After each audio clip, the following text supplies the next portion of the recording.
ನಮಸ್ಕಾರ, ನೀವು ನೋಡ್ತಾ ಇದ್ದೀರಾ ಹೋಮ್ ಫಸ್ಟ್. ನಾನು ರಾಹುಲ್ ದಯಾನ್. ಕುಮಾರಸ್ವಾಮಿ ಲೇಔಟ್ ಈ ಏರಿಯಾದಲ್ಲಿ ಒಂದು ವಿಶೇಷತೆ ಇದೆ. ಅದೇನು ಅಂತಂದರೆ 1980ರ ದಶಕದಲ್ಲಿ ಈ ಭಾಗದ ಸೈಟ್ಗಳಿಗೆ ಅಷ್ಟಾಗಿ ಬೆಲೆ ಇರಲಿಲ್ಲ. ಆದರೆ ಯಾವಾಗ ಈ ಏರಿಯಾದಲ್ಲಿ ಒಂದು ಪ್ರತಿಷ್ಠಿತ ಶಾಲೆ ಓಪನ್ ಆಯಿತು, ಅಂದರೆ ಸ್ಥಾಪನೆ ಆಯಿತು, ಆಗಿನಿಂದ ಈ ಭೂಮಿ ಬೆಲೆ ಏರಿಕೆ ಆಗ್ತಾನೇ ಬರ್ತಾ ಇದೆ. ಸ್ಕೂಲ್ ಆಯಿತು, ಕಾಲೇಜ್ ಆಯಿತು, ಸೊ ಅದೇ ಥರ ಇದರ ಲ್ಯಾಂಡ್ ವ್ಯಾಲ್ಯೂ ಕೂಡ ರೈಸ್ ಆಗ್ತಾನೇ ಬರ್ತಾ ಇದೆ. ಆದರೆ ಇದರ ಸುತ್ತಮುತ್ತ ಇರುವಂಥ ಏರಿಯಾಗಳಿಗೆ ಅಷ್ಟಾಗಿ ಇನ್ನೂ ರೇಟ್ ಬಂದಿಲ್ಲ. ಅಂದರೆ ಇದೊಂದು ರೀತಿ ಕಮರ್ಷಿಯಲ್ ಆಗ್ತಾ ಬಂತು, ಜೊತೆಗೆ ರೆಸಿಡೆನ್ಷಿಯಲ್ನೂ ಕೂಡ ಅದೇ ಥರ ಇದು ಉಳಿಸ್ಕೊಂಡು ಬಂದಿದೆ. ಸೊ ಇನ್ನಷ್ಟು ಡೀಪ್ ಆಗಿ KS ಲೇಔಟ್ನ ಅನಾಲಿಸಿಸ್ನ ನೋಡೋಣ ಬನ್ನಿ. ಕುಮಾರಸ್ವಾಮಿ ಲೇಔಟ್ನ ಸ್ಟ್ರಾಂಗ್ ವಿಷಯಗಳನ್ನ ಈಗ ಹೇಳ್ತೀವಿ ಕೇಳಿ. ಈ ಏರಿಯಾ ಎಲ್ಲ ಮೋಡ್ ಆಫ್ ಕನೆಕ್ಟಿವಿಟಿಯನ್ನು ಹೊಂದಿದೆ. ಅಂದರೆ ಈ ಏರಿಯಾಗೆ ನೀವು ತಡರಾತ್ರಿ ಹೊತ್ತು ಕೂಡ ಪ್ರಯಾಣ ಮಾಡಬೇಕು ಅಂತಂದರೆ ನಿಮಗೆ ಆ ವ್ಯವಸ್ಥೆ ಇದೆ. BMTC, ಓಲಾ, ಊಬರ್, ಹೀಗೆ ಎಲ್ಲ ವ್ಯವಸ್ಥೆ ಇದೆ.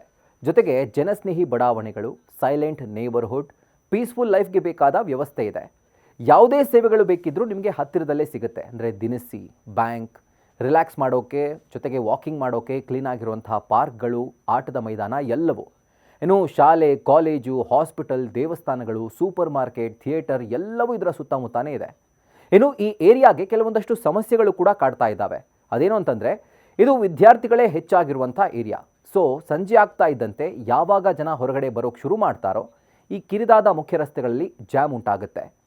ನಿಮ್ಮನೇನಾದರೂ ರೋಡ್ ಪಕ್ಕದಲ್ಲೇ ಇದ್ದರೆ ದಿನಪೂರ್ತಿ ನಿಮಗೆ ಹಾರ್ನ್ ಶಬ್ದ ಕಿರಿಕಿರಿ ಉಂಟು ಮಾಡ್ತಾನೆ ಇರುತ್ತೆ. ಇನ್ನು ಬೇಸಿಗೆ ಟೈಮ್ನಲ್ಲಿ ಕುಡಿಯೋ ನೀರಿನ ಸಮಸ್ಯೆ ಕೂಡ ಈ ಒಂದು ಭಾಗದಲ್ಲಿ ಕಾಣಿಸುತ್ತೆ. ವಿದ್ಯಾರ್ಥಿಗಳಿಂದ ಹೆಚ್ಚು ಬಾಡಿಗೆ ವಸೂಲಿ ಮಾಡುವಂಥ ಓನರ್ಸ್, ಜೊತೆಗೆ ಈ ನಡುವೆ ಕ್ರೈಮ್ ರೇಟ್ ಕೂಡ ಈ ಭಾಗದಲ್ಲಿ ಏರಿಕೆ ಕಾಣ್ತಾ ಇರೋದು ಮತ್ತೊಂದು ತಲೆನೋವು ಅಂತ ಹೇಳಬಹುದು.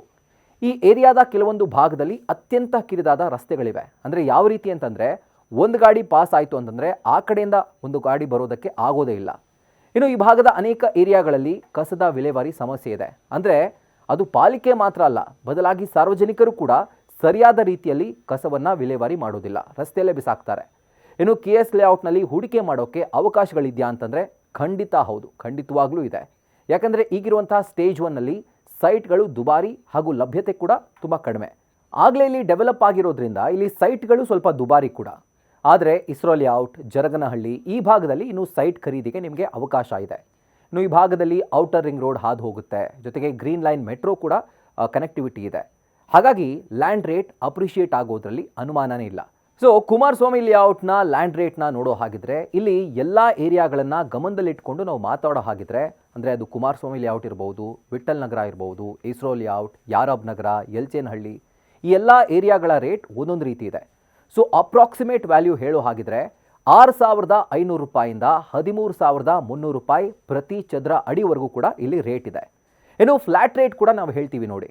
ಕುಮಾರಸ್ವಾಮಿ ಲೇಔಟ್ನಲ್ಲಿ 2 BHK ಫ್ಲ್ಯಾಟ್ ನಿಮಗೆ 45 ಲಕ್ಷದಿಂದ ಶುರುವಾದರೆ 85 ಲಕ್ಷದವರೆಗೂ ಇದೆ. ಇನ್ನು ವೆಲ್ ಫರ್ನಿಶ್ಡ್ ಫ್ಲ್ಯಾಟ್ಗಳು ಬೇಕು ಅಂತಂದರೆ ಇನ್ನೂ ದುಬಾರಿ ಆಗುತ್ತೆ.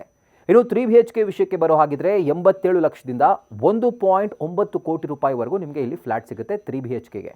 ಇನ್ನು 4 BHK ಫ್ಲ್ಯಾಟ್ಗಳು ನಿಮಗೆ 1.2 ಕೋಟಿಯಿಂದ 8 ಕೋಟಿವರೆಗೂ ಇದೆ. ಅಂದರೆ ಸೆಮಿ ಫರ್ನಿಶ್ಡ್, ಫುಲ್ಲಿ ಫರ್ನಿಶ್ಡ್ ಎಲ್ಲವೂ ಕೂಡ.